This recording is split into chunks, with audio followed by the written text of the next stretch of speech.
Welcome, one Sure. and all, Yeah. to this episode of 10 o'clock, episode 429. And we're here with Xeno, and unfortunately, Loz can't join us because he's off busy moving. So Murdering. He's murdering. He's executing that murder doctor profession of his. You know, he got that murder doctor qualification. Yeah, he didn't spend all that money going to murder school for nothing, right? Exactly, right? You know, he got the doctor down, and then it's all about getting the murdering down. And I really hope no police officers are listening to this and taking us seriously. People don't really think about the hidden costs in murdering, you know?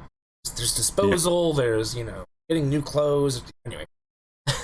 However, if any police officers are listening in, he lives at 10 Downing Street, and his real name is Boris Johnson. There you go. There you go. Beautiful. I hope that doesn't get me in trouble with YouTube. Right. Well, we've got a couple of really good topics for you today, but before that, we've got emblems. Emblems. Wah, wah, wah, wah. Look at those beautiful emblems. Yeah. So Loz was super lazy with this one. Like, I mean, he's used that one before, and he's going at it again. I'm super disappointed in Oz. Actually, to be fair, that's not fair. Can we have a quick pause? Let's go for a quick pause. Quick pause. There we go. Much better. No blaming Loz for my horrible attempt at finding an emblem. I'll do better next week. I am back next week, am I? Yeah. Well, as far as I'm aware, you're back next week because we don't know how long it'll be. Like, so typically, I suppose this could go into a little bit of Dojo Dusting. Actually, no. Tell you what, we'll go into that in Dojo Dusting. Right. So. If you want a chance to win 75 platinum for your platform of choice, go into the description below where you'll find this week's polls. Just simply fill in your name. You don't have to answer the polls, though. We like the numbers, and you will be entered in for a chance to win 75 platinum for your platform of choice. Make sure you get your in-game name correct, because if you spelled it wrong and D's like, "Hey, we don't know who this person is," I'll be like, "Well, I have no idea who they are either, and I can't contact them via any other means." So.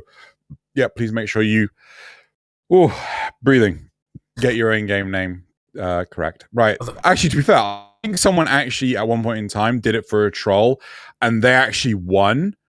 And then, my goodness. Yeah, and then we couldn't give it to them, so we had to give it to someone else. And luckily, I picked up on that. I was like, this looks like a fake account name. And I was like, Zach, is this a fake account name? He's like, yeah, that's a fake account name. I'm like, okay, let me re-roll it. But if they put their real name in, they would have won 75 platinum for their platform of choice. Yeah. You snooze, right. you lose. Yeah. So we can put the M's way straight into the Dojo Dusting. Dojo Dusting. Cool. Wow. So, as is quite evident, Loz is not here right now. He's currently in the process of moving, and I'm not 100% sure. Like he's moving today as of the recording and things.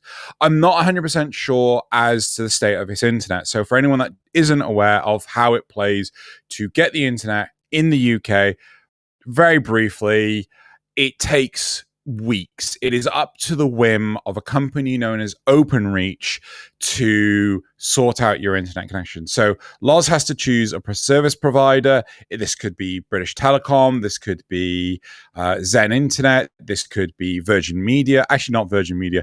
It could be a number of internet service providers.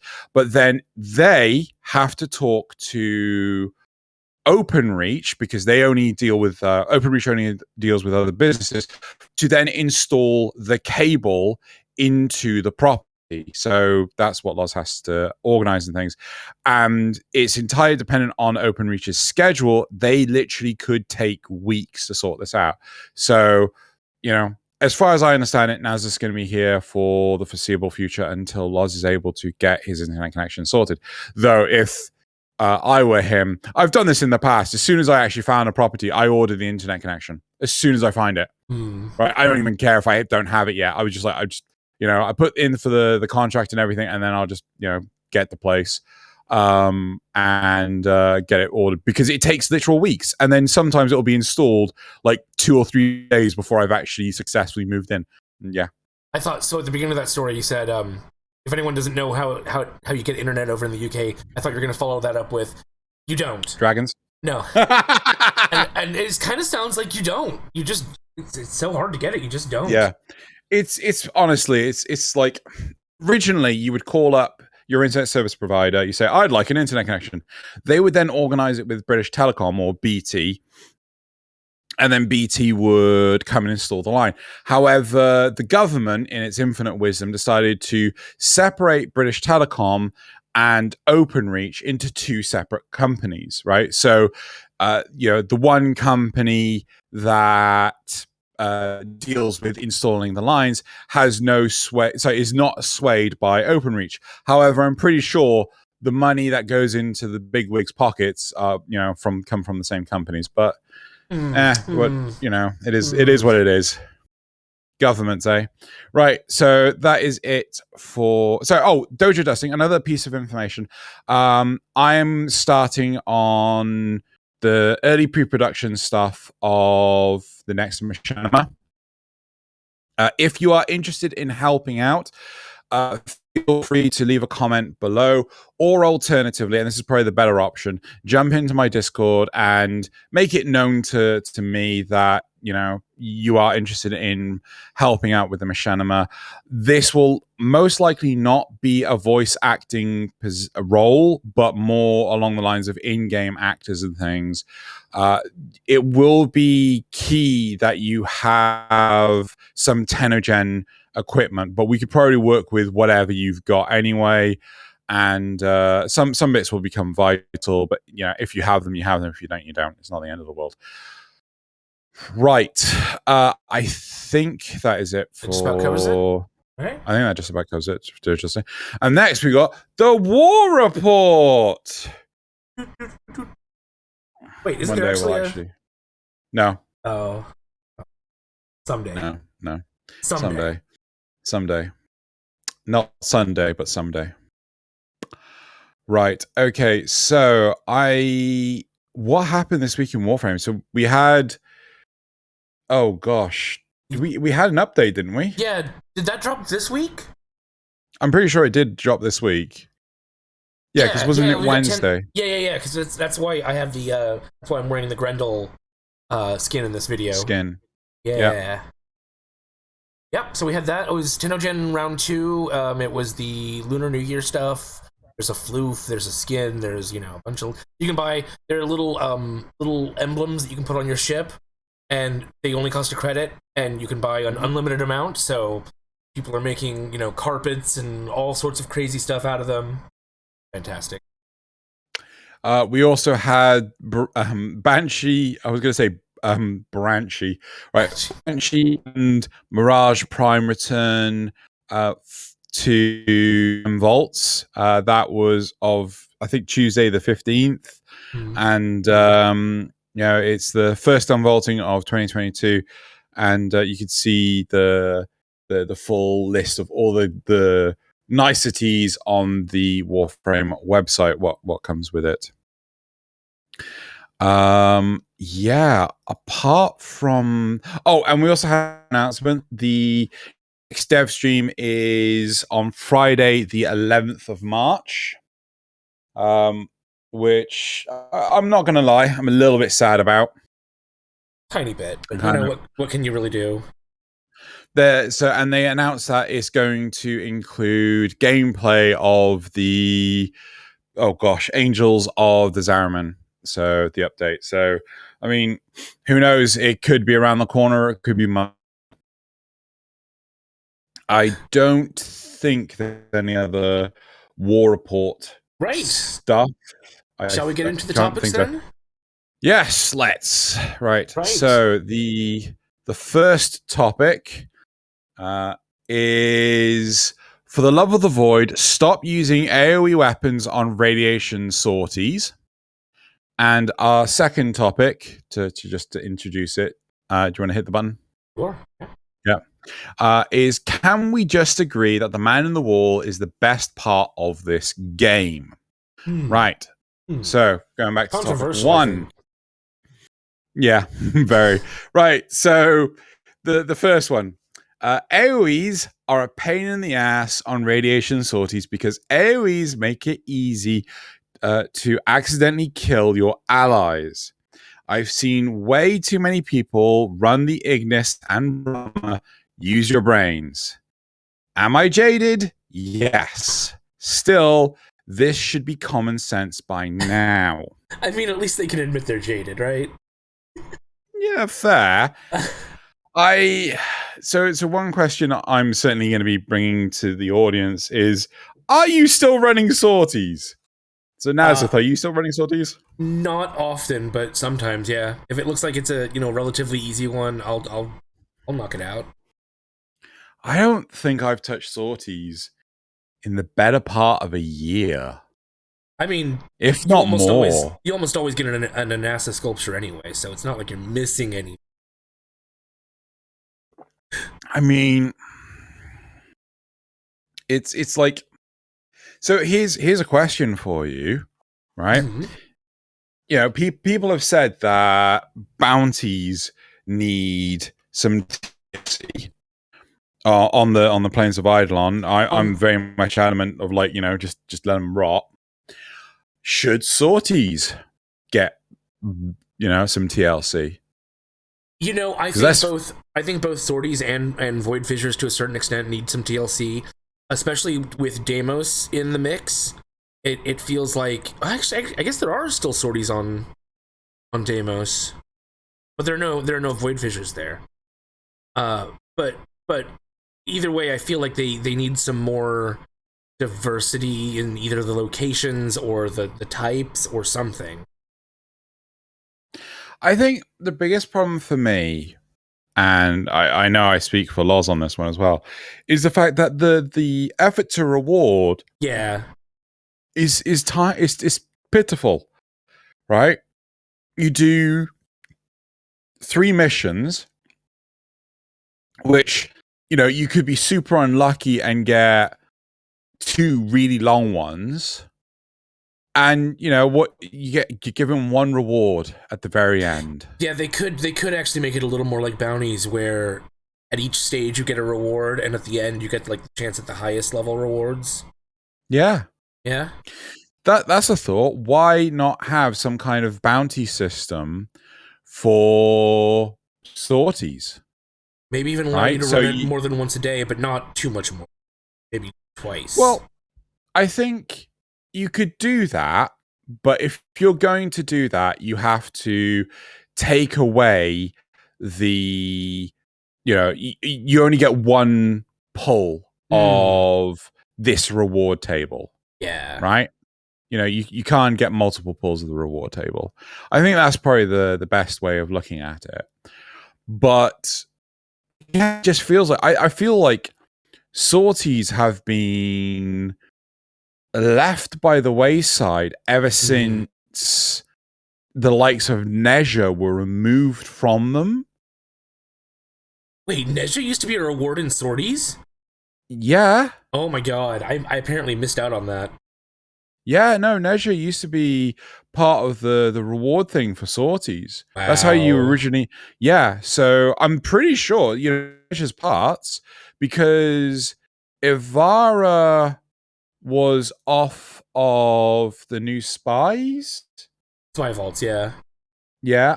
Wukong was the first Warframe that required Nitane. And then they brought out... Like, I spent ages farming the Nitane required to research Wukong and then build Wukong. And then I think they came out with Nezha, and I was like, hey, you know, you could get Nezha, and it requires Nitane to build. Like, was Nitane? No, Nitane was on the old alert system. And like, you know, because you had at most 4 chances a day to get Nezha. Sorry, not Nezha, Nitane. I was just like, nah, fuck this shit. I'm buying Nezha. I don't think Ivara... I can't remember. Was Ivara... Did Ivara require Nitane as well? I honestly don't remember.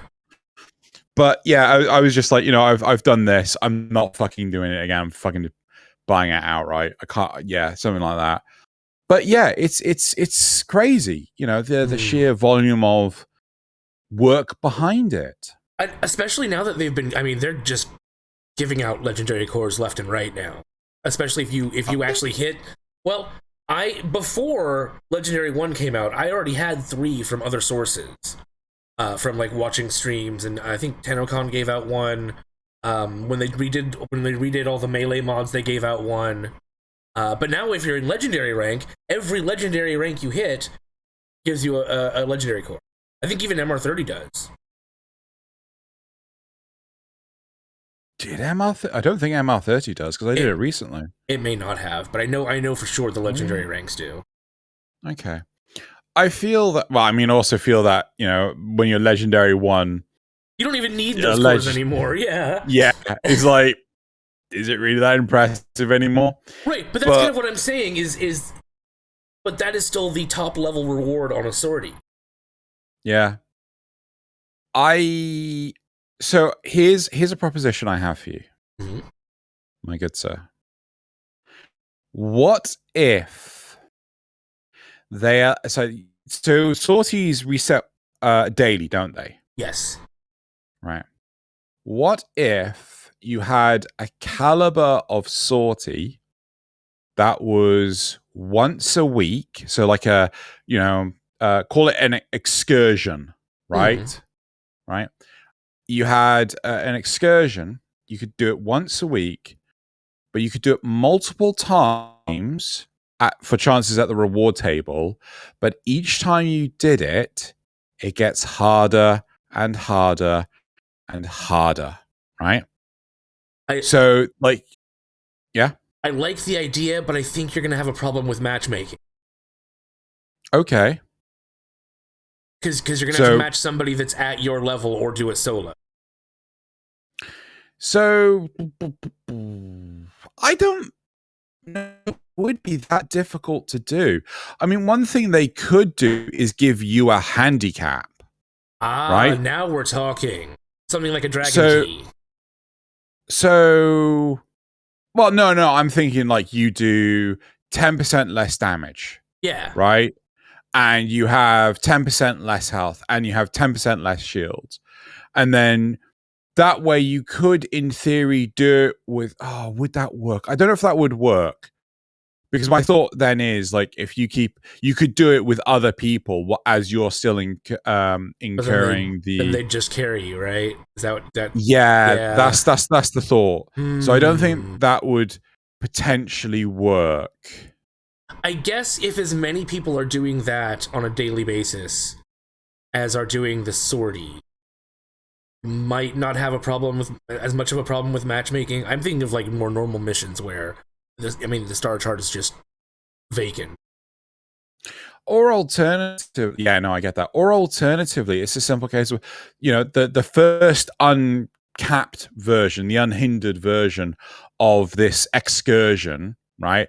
There is no, it is sortie based. Matchmaking. But if you want to do the harder ones, you have to matchmake yourself, right? Okay. Kind of like the trials. Yeah. Yeah. So that way you can just simply up the level of things rather than nerfing yourself. And yeah, I mean, I don't think that would be too difficult. Yeah, I see where you're going with that. I think that could work. So, you know, or alternatively, you know, you do it similar to, oh gosh, the bounty system where, you know, when the Tridalon comes on, you click on that to do the Tridalon hunt. Yeah? Yeah. So you've got like stage 1 level and stage 2 level and et cetera, et cetera. Exactly, right? And again, you could have the option to just sit and wait and things like that. So yeah, there's like lots of different things, right? And you could buff the enemies by, like, you know, making it so that more Eximus units appear, or you could do lots of different things. But I think an excursion, it just gives you, like, you know, more chances to do something that make it feel rewarding. Yeah, and all it is just an add-on to the sortie system. Yeah. You know, surely that wouldn't be. Yeah, that shouldn't. They could probably use some of the tricks they've used in stuff like Steel Path and just sort of incorporate those in. Yeah. Well, I mean, they already have modifiers for sorties, things like like, oh, this like is just radiation. Exodus units or radiation, right? And well, we will get back to the original thing. I just realized, but yeah, I think that will go a long way, right? Okay, so any further points before we move back to the original topic? No, I think you've come up with another great game mode, Xeno. Yeah, clearly. Well, we have. It's a we thing. Yeah. There's no I in team. There is a me, but there's no I in team, right? So there's also I never meat. got that saying. There's also meat. Oh god, I could go for some meat right now. Anyway, so so okay, going back to the original topic of AoEs and radiation sorties. Okay, so for you, right, radiation sorties, yay or nay? Ooh, it really depends. If it's defense, I'm less likely to do it because I know somebody's gonna bring a mesa and just murder the hostage. Mobile defense, I'll take my chances. It's 50-50. Sometimes somebody will bring a limbo and preserve the thing entirely so it's safe. Otherwise, I'm just kind of like, whatever. If somebody brings a mesa and downs us all, it's kind of funny. Doesn't really bother me. Yeah. Like, oh, you silly person. How about you? I'm for it because it gives you more of the challenge to actually try and not fuck over your teammates. Yeah. Or if you're deciding, fuck it, I hate you guys, you just constantly down your teammates. So, like, it's like, I remember I've seen games, I've watched games, a big common one that's been doing the rounds is GTFO that Markiplier's been playing with 3 of his friends, Jacksepticeye, Bob, and Wade. And the interesting thing is that it has friendly fire, right? It's a proper tactical shooter. Do not shoot at the friendly players because you will kill them, right? And that was set as a precedent from the get-go. But with Warframe, people just nope, don't like it. Don't like it. I don't want to think, right? Why isn't it okay to have something that is more challenging? I think the difference there is that they're introduced to the game with that friendly fire mechanic, whereas Warframe introduced it with sorties and it only exists in sorties. That's true. Quite possibly the same argument that's used for things like the trials, where there are only mechanics in the trials that cause problems and things. So, also, do you mind if we pause for just 1 second? Go for it. We're not allowed nice things, apparently. So, what were we saying? Oh gosh. Well, it's setting the precedent, so on and so forth. Right. So I think it's okay if you set the precedent of, warning, do not fuck with your teammates and things like that. I honestly, hell, I would like to see rad proc on arbitrations. Now that will get people thinking. Right? That will get people triggered. Yeah, no, seriously, it would get. I'm pretty sure if I proposed that, would you like harder difficulty arbitrations that permanent friendly fire? Like, I'm pretty sure 100% of people would say no, right? No, yeah. I really am. Yeah. Right, because I'm pretty sure I'm the only person in the world that likes that extra layer of challenge. Warframe is extremely chaotic. Hell, I'm watching footage of you with your Grendel. You're firing some sort of pistol-ish cloud of death.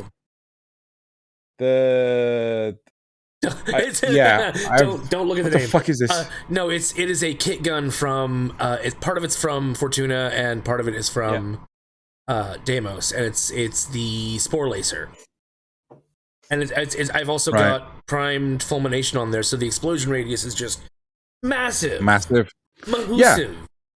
Yeah. So that is a very large component. This is that people love to just murder the hordes, Yeah. right? But there's no room for the tactical shooting, at least in not a lot of people's eyes. They'd rather just this, oh, I'm just gonna, spin to win like the Revenant just did, right? Yep. And yeah, I mean, what? And you're just gonna murder. I keep saying this. The most dangerous thing to a Tenno in this game is another Tenno. Tenno, yeah. A part of me wonders, right? With GTFO, right? When you buy the game, you are investing in it, right? It's not free to play like Warframe is or other games. It is an investment. If you don't enjoy, that sort of game, you either won't buy it or you'll buy it and only play it for a short period of time. With a lot of free-to-play games, they often have to cater to the demands of the fan base. Yeah. Yeah. If the fan base is not interested, well, you have to find, enjoyment elsewhere. Yeah. Yeah. But with a game you pay for, you're invested. Yeah, but the problem is that if you're a free to play game and the player base is like, no, I'm going to find enjoyment elsewhere, well, that's death to the free to play game, isn't it? Yup. Right. So people aren't going to play it. The game's going to die, and then so on and so forth. So that, I feel, is a large deciding factor on how difficult can the game be. I mean, we saw with...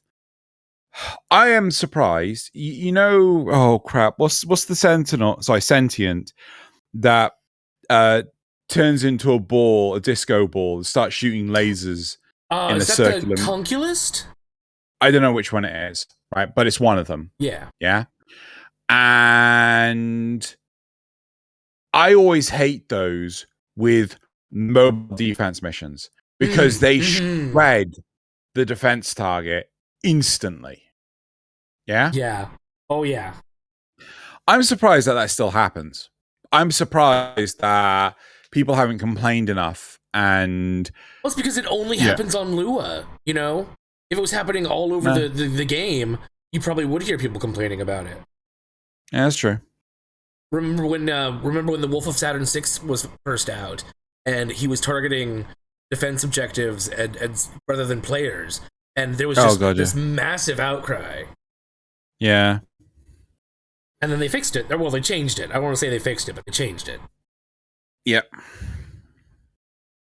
Okay. So do you think sorties with radiation damage, they're a problem? Do you personally think that they're a problem? No, of course not. I mean, I don't mean to laugh at this guy. I'm sure his feelings are very deep and valid, but no, that's not a problem. Do you think that players who do radiation sorties should be prevented from taking weapons like the Ignis or the Brahma? No. Again, no. What would you advise this person? Do you have any advice for them? Either just avoid those, or learn to play solo, or just kind of learn to. You have infinite revives, unless everyone dies, and even then, like as long as one person's alive and they've got an operator that can go into Tenno mode, you're gonna be fine. Everyone will get back up. You'll be fine. If the defense objective gets destroyed, sorry, but that's how it goes. Maybe try to find a squad through recruiting chat. Yeah, I gotta be honest. A large part of me is just do it solo. Yep. Just do that one part solo. I regularly do spies solo because I just don't want to deal with it. Well, hilariously, whenever I've played with anyone and they do a spy, they always take a stealth frame. I have not once ever taken a stealth frame. Mm-hmm. They're not hard, right? Correction. The non-lure ones are not hard, right? I still get lost in the lure ones. I think a lot of it has to do, I think a lot of it has to do with familiarity. The more familiar you are with the spy missions, the easier it is. Yeah. I mean, hell, I remember doing a sortie, and one of them was, a lure spy, and you had to do all three, right? And, like, I remember having to manually, by myself, do all three, because the other three players refused to do any of them. And, like, so... See, I have to carry all three of you. Yeah. Yeah. At that point, unless I know them, I would just leave squad and do it on my own. I'm not carrying you. I'm sorry. the problem is, like, I'd already done one, got to the next room, and discovered that they hadn't started that one. Right. So I was like, okay, I'll go do that one then. And then I came out and went to the last room and discovered again they hadn't even. And I was like, well, fuck, I've already done two of them. Might as well do the third one as well. Yeah. So, I mean, in a lot of cases, you can just blast through the lasers and get to the end before the timer runs out. Really? Yeah. Oh, not I assume on Lua, that's not with on your Lua, kiddo. I mean on regular. Oh, okay. Right. So, can your kiddo like dash through the lasers? I think so. Without triggering them. Can't you dash through them in Corpus missions? I don't honestly know. I have no idea. I've never tried. I know a Wisp's projection can go right through them. No problem. Right. Okay, cool. Right. I don't really have much more to add to this. Shall we go to the replies? The replies? Yeah. Yeah. Do you want to do them or shall I? I got it.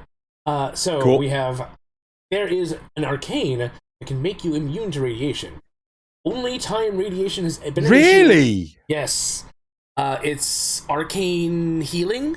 Arcane healing. Right.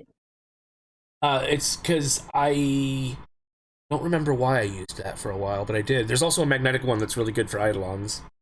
Right. Only time radiation has been an issue is when a rando pops in. So again, pre-made squad, you're good. So another one, I will specifically get radiated so I can kill my teammates. Yeah. I run Vazarin, so I heal them immediately, of course. My friends, however, I will hunt them for insane amounts of lulls. Yep. Sounds like your kind of players, Yep. As a veteran Helldiver, good old Helldiver. I'm used to not trusting my teammates when it comes to probs, and build up so I can react to friendly fire. Yep. Ignis is the only strong primary I have, and I had literally no idea about radiation stuff, so thank you, and I'm sorry to anyone who has ever played them with me. Aw, that's sweet. And finally, didn't realize it was Rad Hazard until someone typed Zaku and proceeded to type in Chinese, as I was standing on top of the defense target with 16 guns, shooting at their Wukong clone. At least it was the clone that was radiated, not the Zaku, because they could have destroyed the target. Good. No, I thought the Zaku was the one that was on the defense target. Yeah, but maybe if it was underneath them, they couldn't shoot it underneath them. Yeah. See, that's why I don't want to get rid of the radiation hazard ones, because they can create comedy. Just pure comedy. Yeah. Oh god, I'm really tempted. Like, I just want PvP mode. Just make it like more tactical. I really just want a PvP mode that's not PvP mode. Sorry, friendly fire mode. That's what I meant. Yeah. Anyway. Yeah. You wanna ask a card about that or anything? Maybe I will. Maybe I will. Maybe you will. You like to see friendly fire mode. I mean, to be fair though, I'd rather see Loz and I spoke about it like a little time ago. The whole idea of the hunter mode, your acolyte, So I'd like to see that, but Who knows if we'll ever see that, right? Maybe some. Cool. Right, let's move aside. Yeah, I think that's it for this topic. Right. So Topic let's 2. move on to that. I think this is going to be the big controversial one, right? Can we all just agree that the man in the wall is the best part of this game? I'm not saying I don't think other details of the story / lore are really cool and interesting, but I feel like none of them quite measure up to the man in the wall. D did a good job of using him sparingly so far. They didn't shove him into the game so much as so much that he stops feeling scary. Each time he shows up, it feels impactful and like he's actually matters, or at least was terrifying. The Zariman deal with him. The Zariman deal, him threatening us in the war within, possessing Rel, and the end of the new war. Each time a new piece of information is revealed. Hang on. What? We need to pause. Right, I'm back. Each time a new piece of information is revealed, it doesn't contradict anything prior and adds to it well. It really makes it feel like the writers at DE have it all planned. It already. Oh, have it all planned out already is what I think they mean. Have it all planned out already. Yeah. Who the man in the wall is, what he is, and what he wants, and they're just not telling us. Right. I will agree with him on that one. I do think they know what the man in the wall. You don't think they know what the man in the wall is? I don't. I really don't. I mean, not to be overly critical, right? It's the sort of... So, personally, I feel that Warframe is a game... Many games are like this, actually. They lend themselves to letting the audience write them. Yeah. So you listen to what the audience is saying, where the audience is saying, oh my God, what if it's this? What if it's that? So on and so forth. I mean, look, for the longest time ever, I said it was like Evangelion. It was like Ghost in the Shell, where you remote controlled the Warframes. And eventually that came into being. We even had children pilots. Yeah, we even had children pilots, Evangelion, so on and so forth. And I feel that, even we have said that the events of the sacrifice would make fuck tons more sense if it was the Stalker. For sure. Right? If the events of the Deimos happened after the new war, it would make so much more sense. Why on earth did Ballast not go for the heart of Deimos? But right? I think there's a difference there between, do they have it all planned out, and does the plan unfortunately have to, fortunately or unfortunately, however you look at it, have to change based on other circumstances? Well, okay, let's get into that then. I think by having to modify the plan, you therefore can't say you have it all planned out. But you, right? I mean, you did. Well, I mean, what's it called? Oh God, I can't remember what the saying is. Something is paved with best intentions. Road to hell is paved with good intentions. Yeah, something like that, right? And so they can have this plan for. Okay, so what one of the biggest lore points for oh gosh, what's the name of the damn thing? The sentience, right? The biggest lore point is the sentience can't traverse the void, right? Without it fucking them up. And yet in what's the name of the damn quest? Octavia. What is the name of it? Yes, Octavia's Anthem. Okay. Octavia's Anthem, right?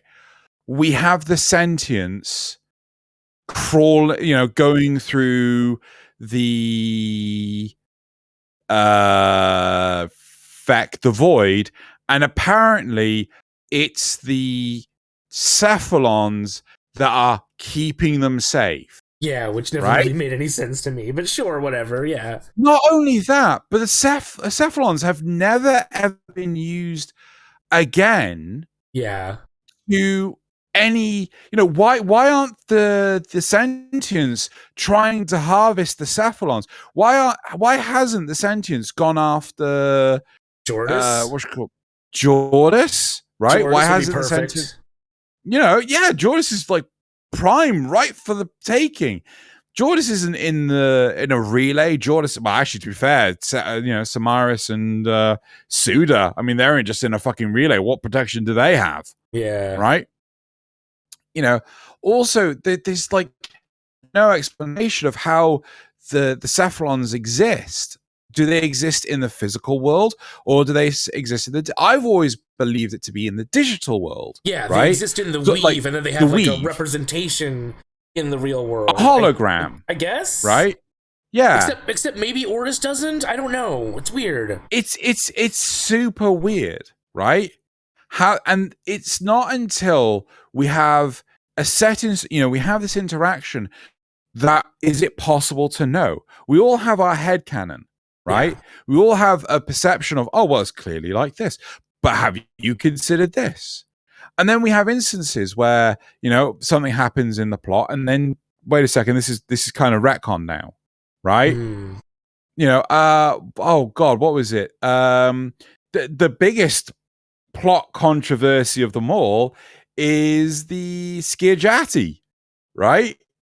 The fact that it's the oldest thing in your arsenal, right? Be it replicated or not, and yet it's made of Umbra's flesh, and Umbra was not the first Warframe, right? Wait, he wasn't? No, because he came about after the Tenno were already working with the Warframes because they'd beaten the Tenno and the Sentients in several battles. Wait, this is not the time to get into the lore argument. But I mean, that's the point. There are plot holes. Yeah. Right. Yeah. So I personally think, for Dee's benefit, they haven't gone into that level of depth. Right. They haven't painted themselves in a corner. They haven't constrained themselves to what the man in the wall is. Hell, I didn't even ever picture it as a literal man in the wall. I thought it was... No, seriously. I thought it was Rel going like, the man in the wall. Like, it's someone beyond our perception of space. Right? Yeah, I'm not sure if he's in an actual wall, or if it's just... how we perceive him, how Rel perceived him, and then because Rel put that idea in our head, how we perceive him. But who knows? But why would we perceive him as the Vitruvian man? Yeah. Right? Yeah. Again, it feels weird. Right? Yeah. So I think that there is something there. They have some general plan with it, but I mean, heck. I now understand it that the man in the wall is now in our plane of reality. Maybe. Right? Maybe. We don't know. He's left the void. He's left the void. Maybe. And now he's in our plane of another big thing, like another again, like plot hole, so on and so forth. Like the whole point of sending the gosh darn it. The sentience to Tau was to build the solar rail taking the Orokin to the Tau system, right? So we build our end in the origin system, and then the sentients build their end in the Tau system. So why did we need to destroy the sun? Why did Prograssa need to eat the sun in order to go to Tau? Was that not a short-sighted? How the fuck is this gonna? What? he made it sound like as if it was the only way. Well, no, he made it sound like if you went via the long route, it would have taken a long time. Like maybe there were several stops, because he made it sound like I'm gonna go all in one burst. So I need the sun to do it all at once rather than taking time. So how the fuck was the solar rails gonna do it then? I think there were like a system of relays. Train stations? Like they were building relays as they went to Tau. Yeah, but fuck, if you missed one of those, you're fucked. Oh, yeah, for sure, yeah. Right? Yeah. Plus, surely it's like a subway station, right? Well, you're in the subway car. You're not going to get out. Yeah. You're fucking, you're trapped in there. Bathroom. Right? Well, no. Like, what? You're gonna fucking climb out of the subway track and then, go tinkle on the train, on the third rail. On the power lines. Yeah. Oh my god. But you get my point, though. Yeah. It's just right. Okay, but that said, I think they did have a couple of things sort of hammered in place before they really started getting into, even if they were just a few poles that they could latch onto and then build stuff off of. I think they always knew that there was going to be a Zeraman incident, although maybe not that it was going to involve the kids, maybe. No, so I think, because you got to take into consideration the origin of Warframe. Yeah, it doesn't start with. It starts with the Dark Sector demo, not the game. Yeah, the demo. Yeah. So the pre-alpha footage and everything, where even the Lotus was an actual person that was piloting the Lasette, right? So all of this existed at some point beyond. And everything keeps on changing to best fit. So, we had that Scooby-Doo. I'm sorry, I'm being harsh. I'm really sorry. If you dare challenge me to write a better story, I'll write it. I will sacrifice my time to write a better narrative to the Scooby-Doo adventure that was the Heart of Deimos. Right, but again, it makes no sense that I'm not gonna. But it makes no sense to why I still love The War Within, but it makes no sense to why Ballast didn't go for the fucking heart. Yep. Right. The whole reason why the One Ring was taken to Mordor via a completely different route, via stealthful tactics and shit like this, was because it was the best chance they had at destroying the One Ring without Sauron noticing. Yep. Sauron? That's why they didn't take it on the Eagles, because they would have been shot down. Yeah, pretty much. Right? But but then we have the distraction and shit like this. So it's where the fuck? What was the point I had in that? Fuck. Oh no! Sorry, the Heart of Deimos. Heart of Deimos. Yeah. Fucking. It was like, oh, you want to defeat the Warframes? I don't know. Maybe hit the big off button. Yeah. And unless somehow the Entradi managed to keep that secret from the rest of the Orkin, and I don't know why they would, though. I'm not going to lie. I would have much preferred it if you destroy the Heart of Deimos or disable the Heart of Deimos. It causes an instability, and the Warframes start waking up. Oh. No, the Warframes start waking up, and they start pushing the Tenno out. The void starts. Maybe the Man in the Wall starts controlling the Warframes because The pump isn't working properly, or you could do all sorts of weird and wonderful shit. But it makes no sense that, I find it so contradictive that we cannot control the warframes, but we can control the necromechs. Oh, but we can control the warframes. When we touch them in the second dream, we make them work. Right, but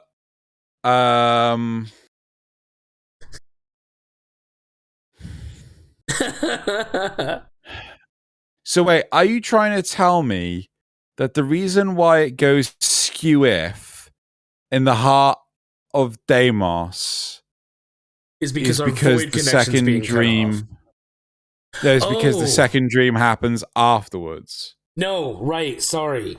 I see what you're saying now. I didn't quite understand what you're saying. I think it's because the necromech has a different interface. But that doesn't make sense. So it's not quite the same somatic link. I don't know, because they're that doesn't make sense. They're supposed to be like much more simple and not as advanced as the warframes. Draconian, yeah. So maybe they're easier for us to control in our weakened state. Maybe it doesn't make sense. It doesn't make sense. Well, we were able to control our warframe enough to get out of there. So maybe we had here's another big point left to take care of it.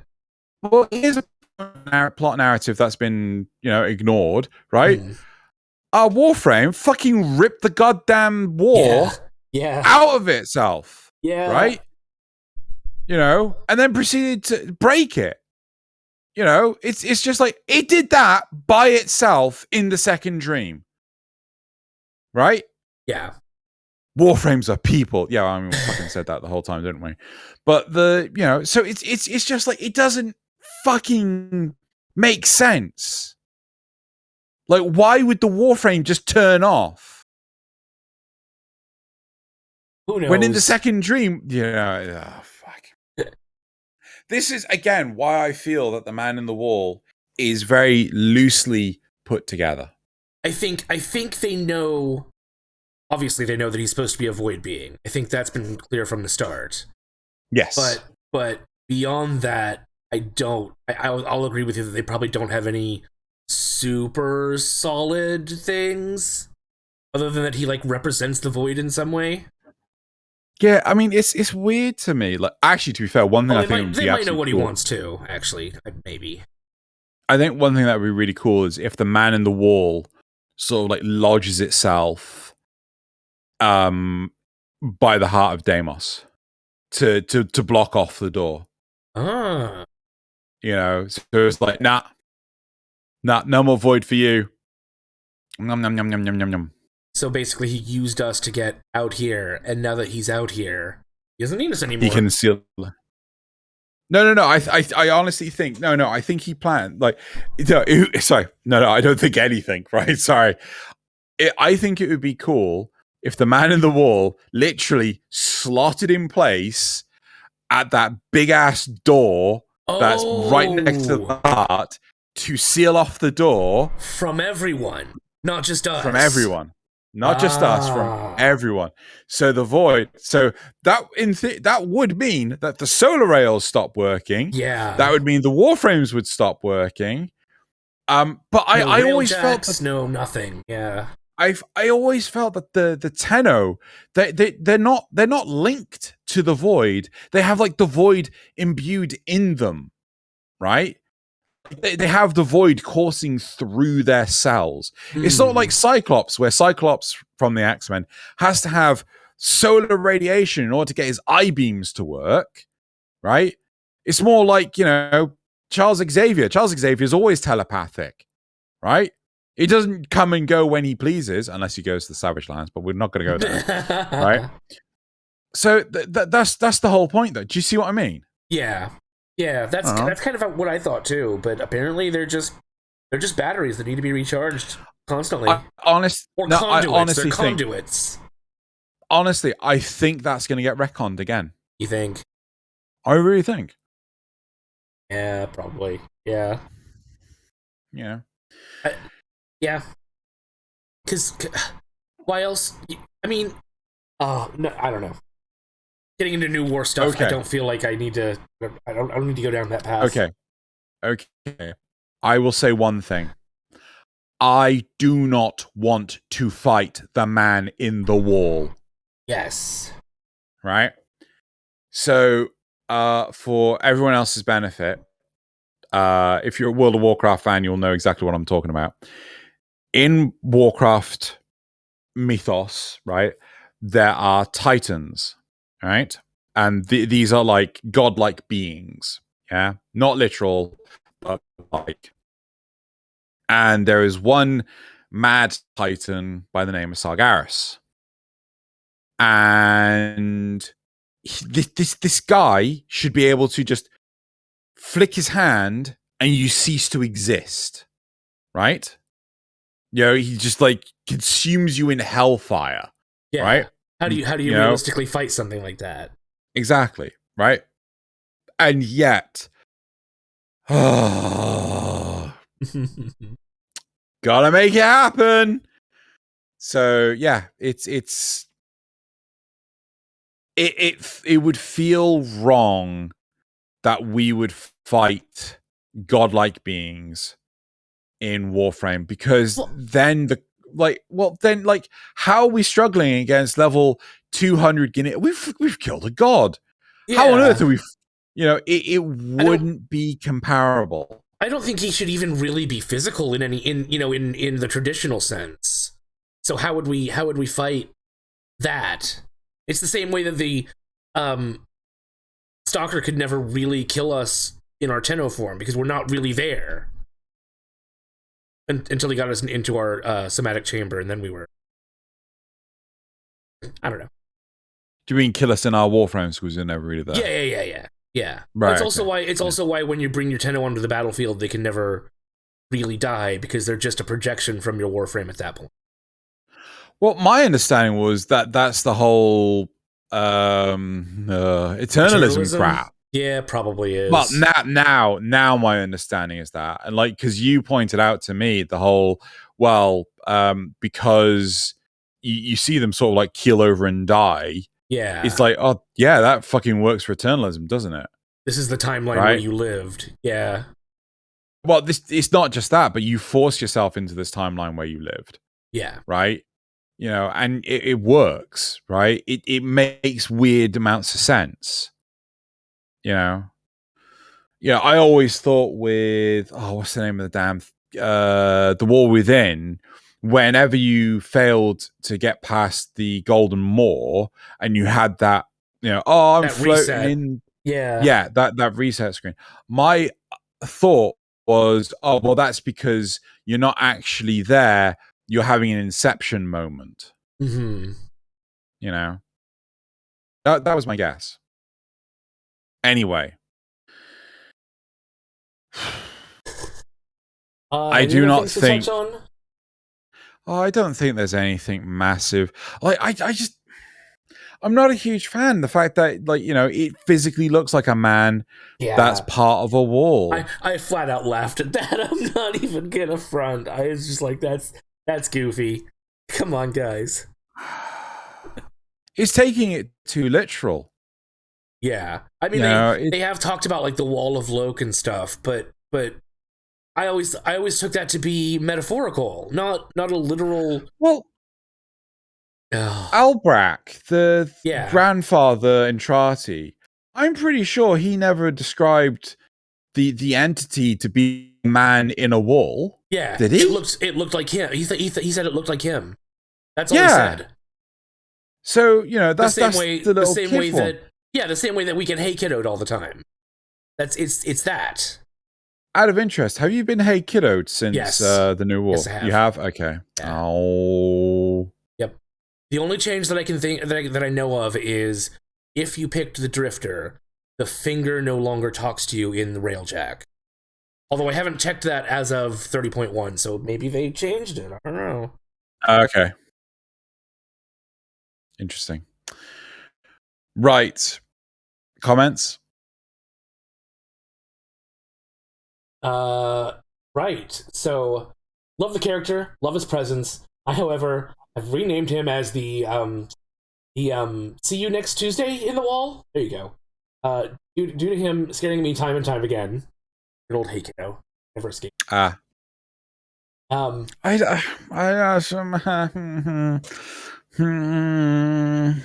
Yeah. Yeah. Okay. Yeah. This stupid twit isn't actually doing anything. I don't get why people possibly care about them. Man in the Wall does literally nothing and has never impacted us as players more than randomly showing up in our ship for no reason. That's not entirely true.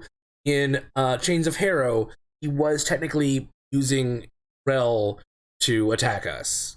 So there is that, but that's, I think, about as close as you get. Here's a question for you, right? Your perception of actually, no, I want to go back to what you just said, right? My understanding with Rel was that Rel was going mad because he was protecting us from the Man in the Wall for so long. Yeah. Right. You know, that wasn't the Man in the Wall's personifications of Rel that was trying to attack us. That was just Rel, like, he's been at it for too long. The old guard needs to step down. I took it as his mental fortitude had worn out, and so it had allowed him to be taken over, possessed by the Man in the Wall. Okay, he became an avatar of it, much like the parents. Yes, exactly like that. Thank you. I hope we learn more about the parents in. Oh God, the Angel. I only just thought about that. The other point I have for you.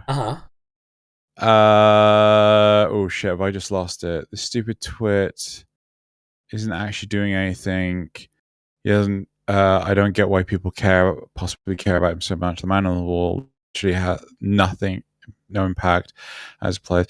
So right, okay, I remember now. Right, so Zariman 10-0. Yeah, you have in the New War. You have that scene where you are walking through the classroom of the scared kids, and the Man in the Wall offers you the deal, right? Yeah, with you so far. Were you the only one to become a Tenno, or are there more?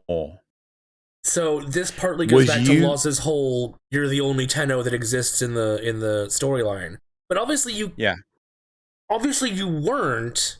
Or what? Does you accepting the deal give all the other kids also that power? Because obviously there were other Tenno. We have seen them in like the Era cutscene.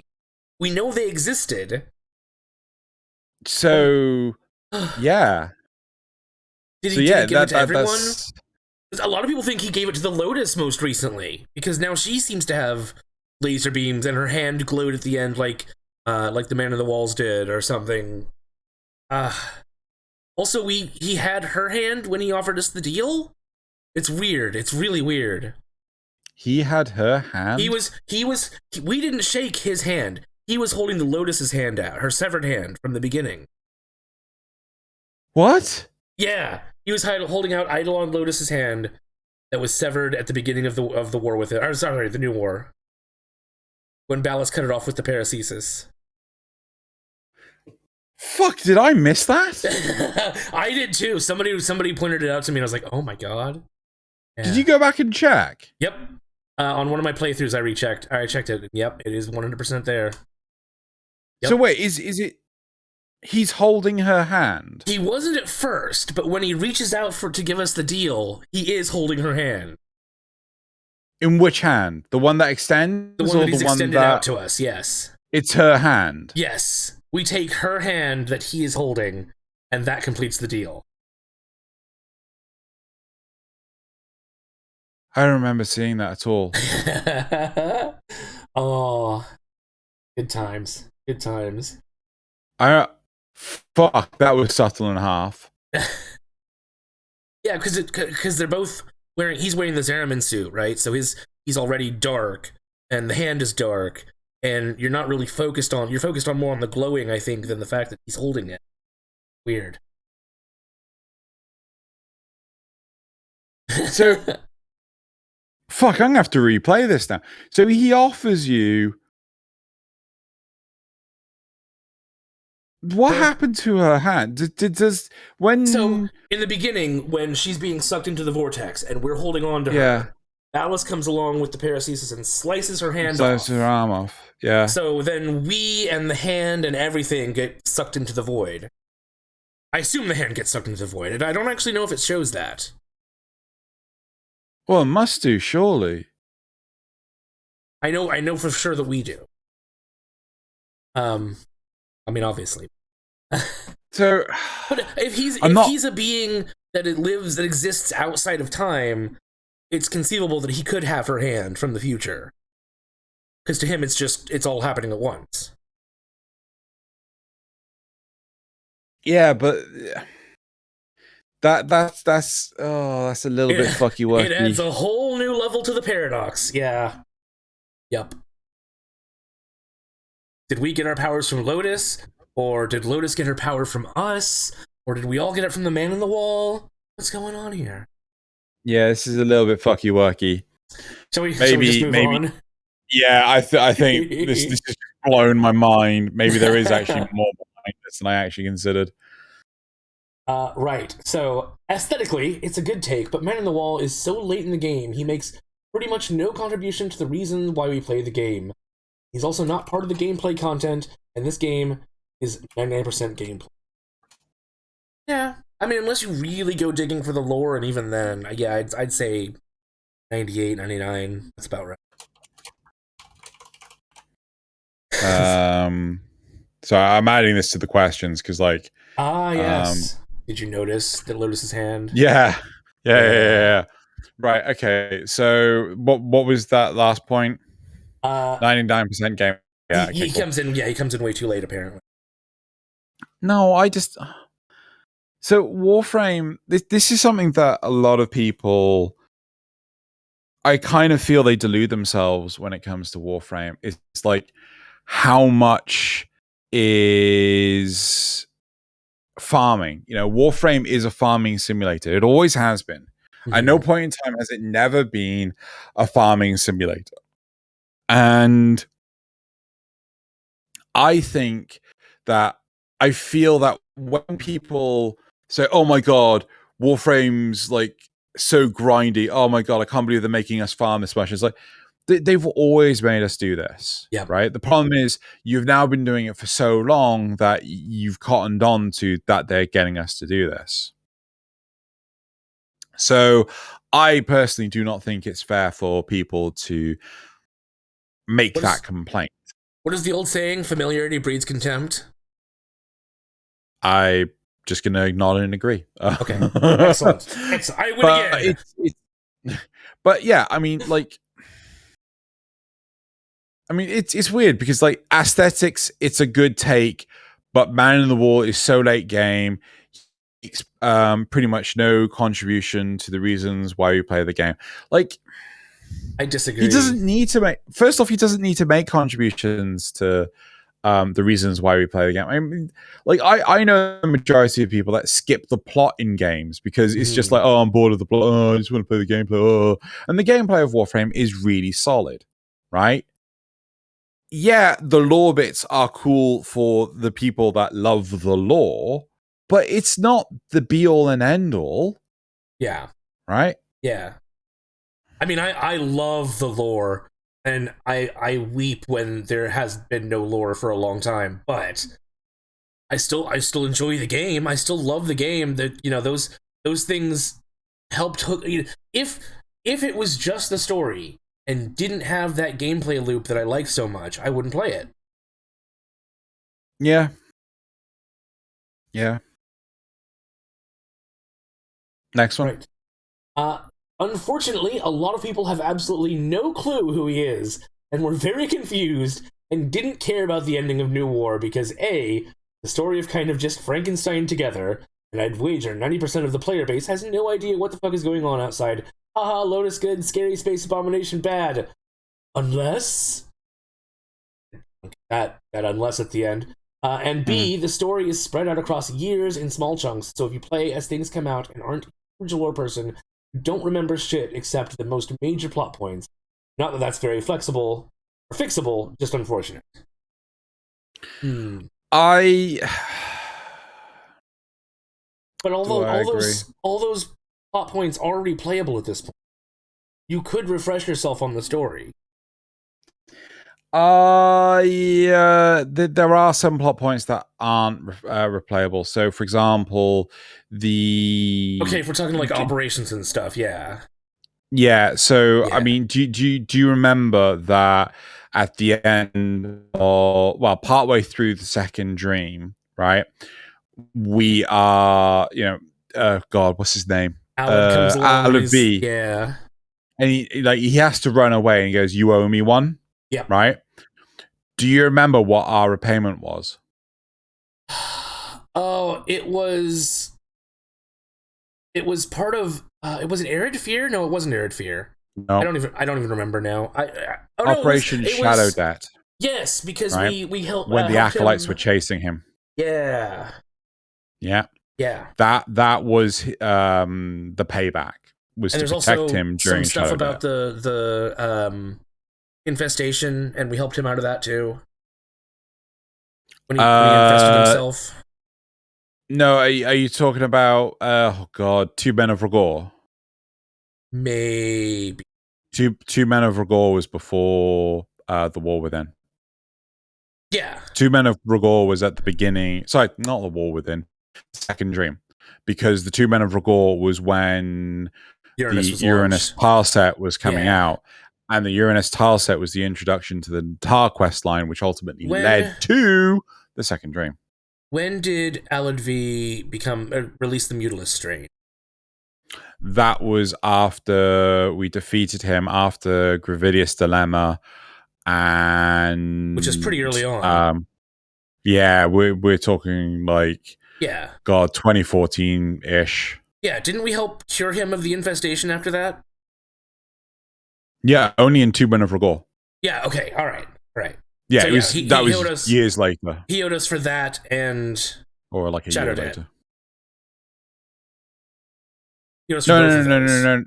No. He doesn't owe us for shit. Like he's a corpus. He doesn't give a fuck. We're not going to call him out. We're not going to say like, "Oh, you owe us."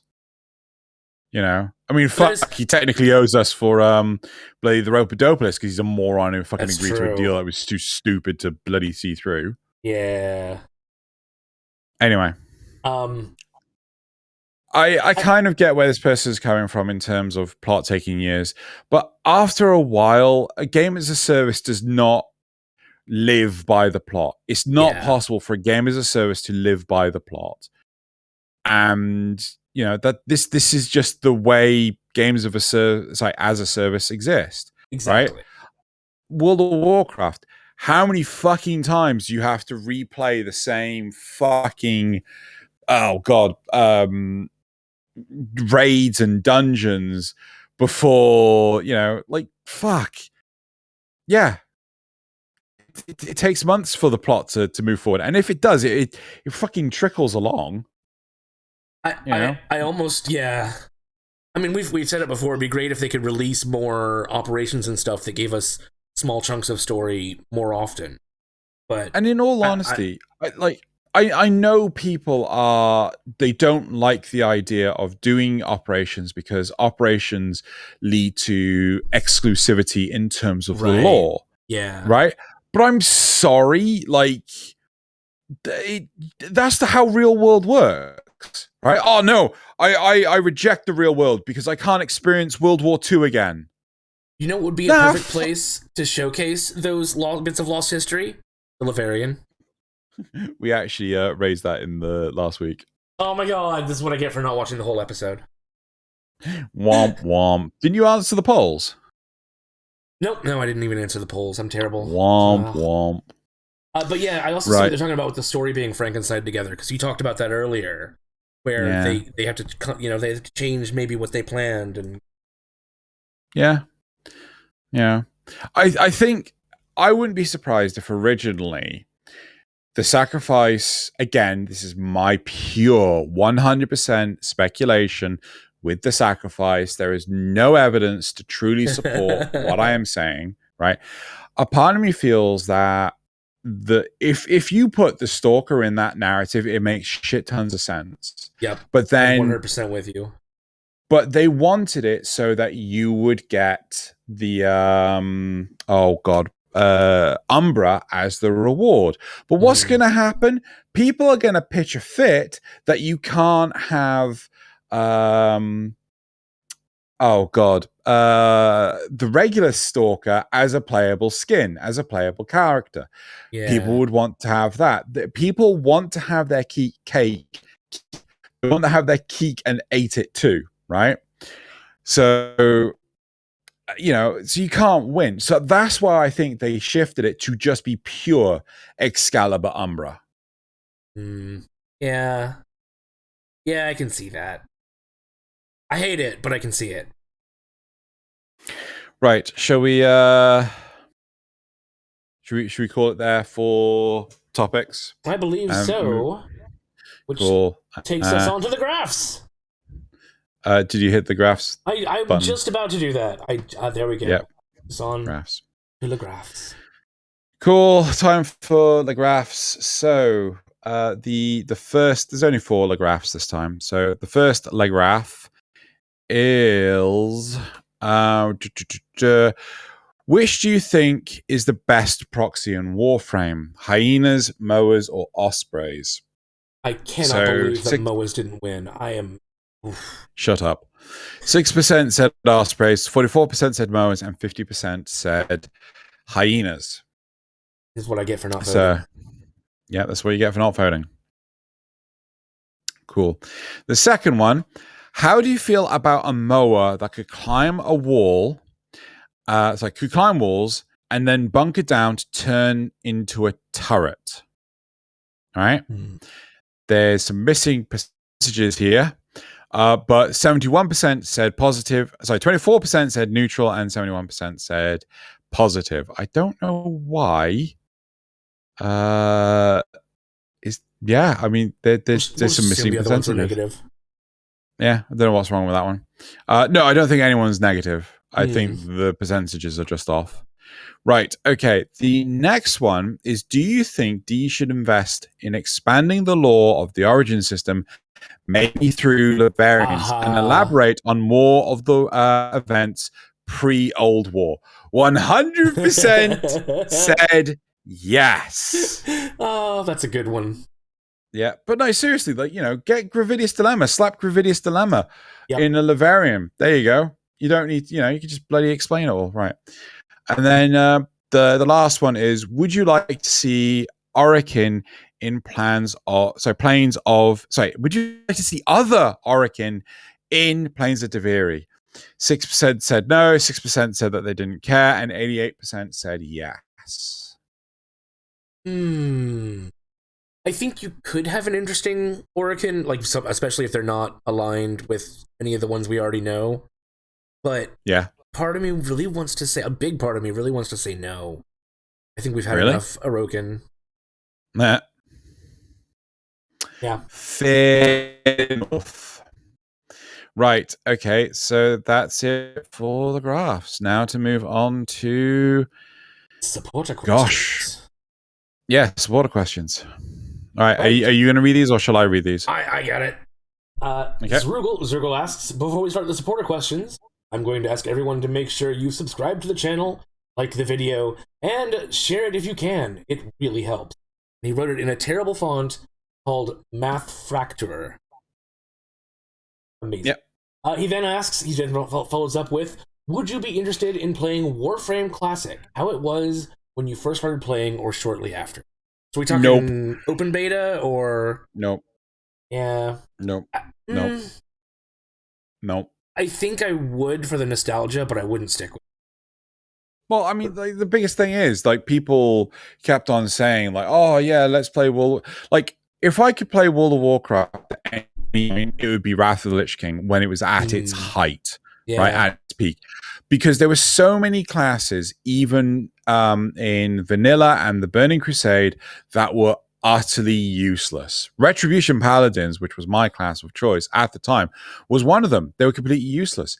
If you were playing a Paladin in vanilla World of Warcraft, and you could only play it as a healer, right? Wow. The protection tree was useless and the damage dealing tree was useless.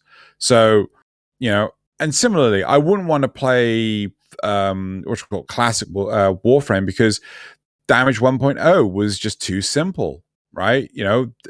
Back to Zoran coptering, back to the god. Well, I mean, good news is no Rivens or anything, so no overly complicated builds. But no, I would much rather keep it as it is and go back to yesteryear. So to make a parallel to WoW Classic, if they did it right after War Within, right, set. What? Because you said that the best time in WoW is yeah. Would that be the height of Warframe for you? Was right after War Within? No. You think we're still climbing the peak? We haven't hit the peak yet? Yeah. No, I think like gosh. I think the peak or currently the sharpest incline, the top of the sharpest incline was the what's the name of the stupid the boss, the exploiter orb, right? I think that was by far the best update that they have done, because it's the best boss and it's a boss I can just keep repeating regardless. Fuck, I did it for 24 hours, right? It's an amazing boss. Gotcha. So, yeah. Gotcha. But still, I still think that Warframe's climbing. I feel it needs to change direction right now. Yeah, focus on the fundamentals. Right. So we move on to a mysterious handsome supporter who asks, in a recent update, now patched, DE let slip a few of the changes coming to certain augments. This is something that they mentioned happening in the future, so people were on the lookout. All the changes are supposed to be for the less used or weaker augments, make them more appealing. That's not the track record we have for augments. It's unfortunately the case that DE have been using augments more and more for band-aids and fixes that really should be part of reworks. So, given some of the leaked augments were for Chroma's Effigies, Inaro's Sandstorm, and Hydroid's Undertow, 3 of the most commonly removed abilities via Helmet, what are your honest thoughts on these just being more band-aids instead of reworks? I have not personally seen what he's talking about, so I don't know. I'd have to look at the stats. But I do kind of agree with him that in a lot of cases they are sort of band-aidy. I feel is it what's her name? Yareli's recent one really should have been from the get-go. Yeah, but like some of them are just like, I mean, that's always going to be the case. I mean, I still hear people today say, that well, no, I don't actually. Like, I still make the argument that I think Nova's wormhole should be changed, right? I really think it should be, because it's what? To what?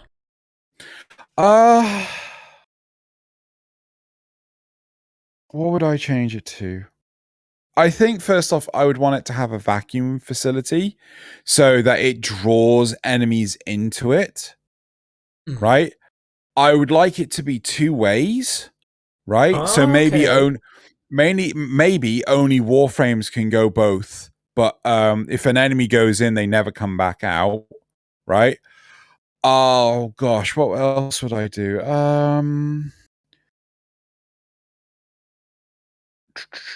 I would also have it so that intelligently it wouldn't get stuck on walls and things.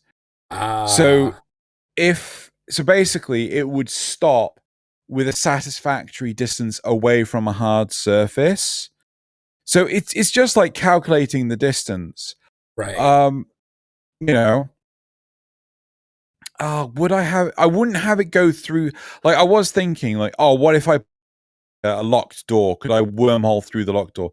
I don't think you can justify that, because then the problem with that is it allows for potential breaking of systems, because in the void there are hidden chambers and things that, okay, well, the door just doesn't open this run. I think Right. Nova would then break that horribly. I think the game would not be built for that in mind. But yeah, I'm like, put in a vacuum effect on it, put in a, two-way system for warframes. Instantly, it makes the ability more viable. Yeah. Look how amazing would that be for, oh god, interception? No, interception. It is interception. The Well, you 4 wanna, points you got to hold. yes, yeah. Because then you could just Yeah, zip between them. exactly. How amazing would that be for a Yeah. build? I'd be 100% down for that. But right now, it's just like, Right now, all it's good meh. for is sending the drone on the plains of Eidolon to its destination faster.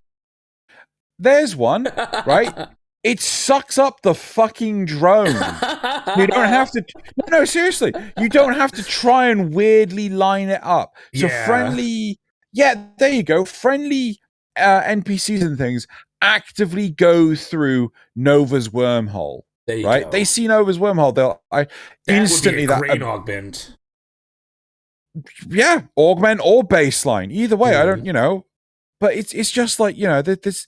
I honestly feel that ability is just so utterly useless. Yeah. Right. And I know people argue with me it's not that bad. Right. But honestly, I never see Novas with wormholes. Never. So here's where I kind of come down on this. Yes, I do think they use augments as a band-aid. But I think they do that so they don't have to spend a lot of dev time on a full rework. Right? They can just quickly get this thing out the door. It fixes a lot of the problems. Yeah, you may have to lose an augment slot, or sorry, a regular slot. But if it's something that you really, really want to fix, there you go. Until they get to an actual rework, because they have reworked abilities before and then reworked augments that no longer fit there. But Pablo said this, and I 100% agree. Right? The notion of reworks, like they just don't yield the results that people expect them to, right? And I completely appreciate that, like 1,000,000%. It doesn't put butts in the seats. Huh? It doesn't put butts in the seats. It doesn't put butts in the seats in the slightest. So yeah, I think people need to let it go. Yeah. And finally, another mysterious handsome supporter, I guess. We already had one. The dev stream has been pushed back out of this month and into the next, with the teaser that the update Angels of the Zeraman is going to be given an actual release date. With that in mind, Angels of the Zeraman when? Wait, July. Did they actually say that? Did they actually say that they were going to give a release date?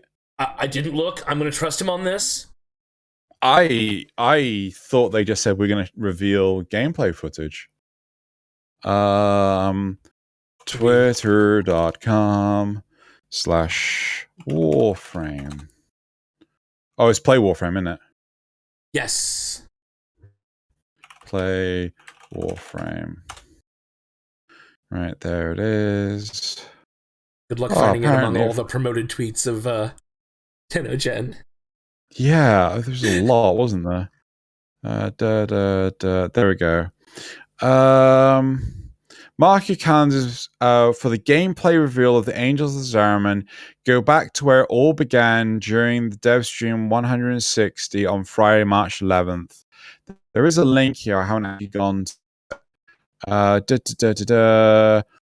Rebecca and the dev stream crew will be revealing Angels of the Zeraman gameplay for the first time ever. Get ready to go back to where it all began. There's more exciting info to come according to the highly anticipated follow-up on the new war. So stay tuned and be sure to link your Warframe accounts. There's nothing on here that says that it's going. So they're going to reveal when it's going to come out.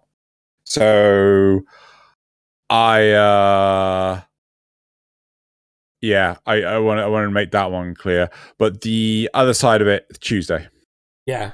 I was going to say 3 years ago tomorrow. Nah. So get ready for that. Right. Well, shall we go right into the community responses then? Yes. Right. So Tucker Wins, Tucker Winslow, aka Tucker Wins, aka the only Switch player in existence, says, I only have 2 frames left to get. They'll have a complete collection soon, thanks to you. You're welcome. You've funded his entire arsenal. Zerugal has a message for our dear missing Laws. Travel safe. Yeah. Not sure what else to say when someone is moving. I'm sure he appreciates it. I'll make sure he knows. Trex Paddocks echoes the sentiments of a few people. Who is this naked-faced interloper? Where is Xeno? What have you done with Xeno? Oh, man. I already missed it because I hate how fat my face looks. Aww. He's been replaced by the Thing. Yep. And finally, Benjamin Smarridge on the Infested. I would love to see the Arlo strain make a return somehow, as either an enemy faction or an infested asteroid relay that would have pilgrims, converted zealots, and a statue of Arlo in the middle with his 3 tongues. Hell, I would love to have Arlo's church scene as a capture scene, like the Saturn 6 one. And I really agree with that one. They put so much effort into that, and then it was never used again. Yeah, I think I would be down for that sort of thing. But I think plot-wise, I would love it. Because I did what's it called? Deimos never got an actual event, did it? No, it did not. Right. I would like to see it if with oh gosh, what's the name of the damn thing? Deimos. What's it called? The Arlo strain. You know, would just, crash onto Deimos. And then you have to help the Grey strain. Or no, better yet, you have to stop the Arlo strain. I can't remember what the Arlo strain was actually called. It did have a specific name. And the Grey strain from actually interacting, because then, they could effectively feed each other and become more powerful. So you've got to stop the 2 from actually connecting. I would love that as an event. That'd be awesome. Yeah, you got to do a defense from 2 sides. It'd be cool. Yep. Well, that wraps it up for the community shoutouts, which means community responses, which means it's time to go on to the memes. Okay. What you all been waiting for. Clearly. What have I managed to find? Well, yep. I thought they were supposed to be invulnerable. It's, the typical man, woman, white, black, blah, blah, blah. People who kill synthesis targets while their teammate is scanning them. Oh, God, yeah. I really do think that they need to not necessarily make them immortal, but at least make them stronger, because that happens so often. Often. Yeah. Right, next one. Cool meme. Is 4 a lot? Depends on the context. 4 FPS without a Mirage and with an AoE weapon? No. 4 FPS with at least 1 Mirage with an AoE weapon? Yes. Yes. So many FPS in that case. You're lucky to have that many FPS. Oh, it's brilliant. Right. That was meme number 3. Dear me. Meme number 2, instead. If you can't buy a Vermink, Foundry Made is fine. Operator. Biz, can I have a Vermink? Biz, you have a Vermink at home. The Vermink at home.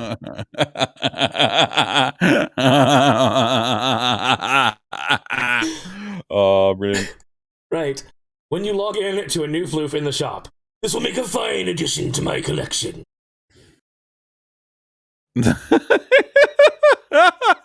I've also seen that one compared to Garfield, which, yeah, the similarities are uncanny. Really? Yeah.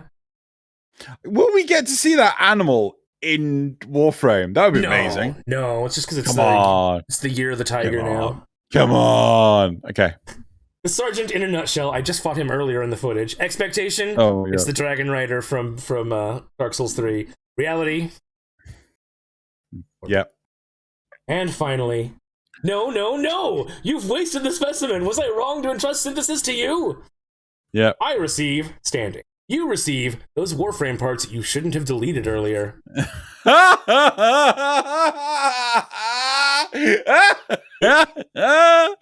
Oh, that's good. That is good. I like that.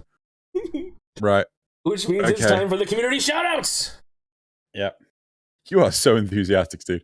It's for everyone else's benefit, it's like 26 minutes past 1 in the morning because I felt lazy and I didn't want to start this earlier. So the first community shout out is Still Angie by Frey Aloe. Oh, God. Frey Aloe. So, yeah.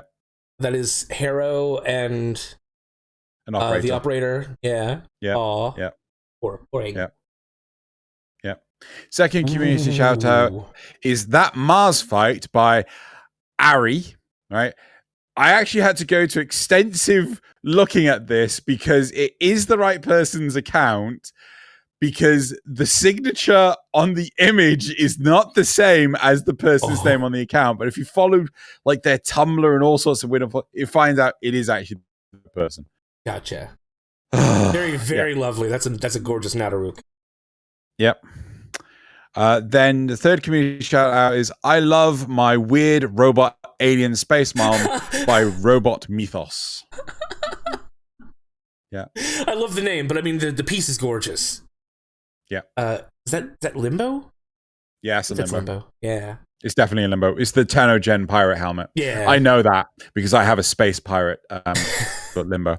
Anyway, next is no. Weirdo. Right. Next is Ash Prime Alternatives by Springcast. So there's 2 images to this one where you can see like different helmets and also the different weapons and things. So they've taken the original marketing material and they've redone the head and things. Wow. There's 2 different head variants. Yeah. I kind of wish that we got those heads. Actually, can we just have those heads as well? Yeah. Well, they can't do what's called Tenno Gen stuff for primes. Oh, they have to limit it to the originals. Right. So the 5th community shout out is this Valentine's Day. Don't forget what's truly important: Limbo. There's a lot more to the message, but I kind of wanted to punctuate that part. I don't remember who this, or I know you just said it, but I don't know why I love these little. Sorry, I didn't say that. It's actually by Jorial. I love these little warframes in school uniforms. They're so adorable. Yeah. So adorable. And then number 6 is Spidey Max's Operator Commission by Lotus Shim 554. We haven't seen a Lotus Shim 554 in years, I don't feel. So yeah, I really wanted to get this one. That's really nice. Look at that smile. Yeah. I'll hardly ever see operators using this gear either, I swear. Yeah, it's true. Right, so that is it for the community shout-outs. At this point in time, just want to thank Nazeth for being on the show today, for covering for Loz. It has been lovely. Even with the weird rumblings that are going on in the background. Oh no, you can hear that? Oh. They come in ever so slightly occasionally. Oh, and I'm so sorry. Yeah, right. And yeah, we will see you all next week. You need to hit the outro button. Yeah. Outro? Yeah, there we go. Yeah. And there's all the Patreon supporters. Oh. They help. Do you know that the Patreon supporters get to see the extended versions of Notice Me Senpai and what's the name of that other show I do? Arbiters. Yeah, Arbiters. And soon Senpai Cast After Dark. No, I'm kidding. That's oh my God. That's another show entirely. Bye.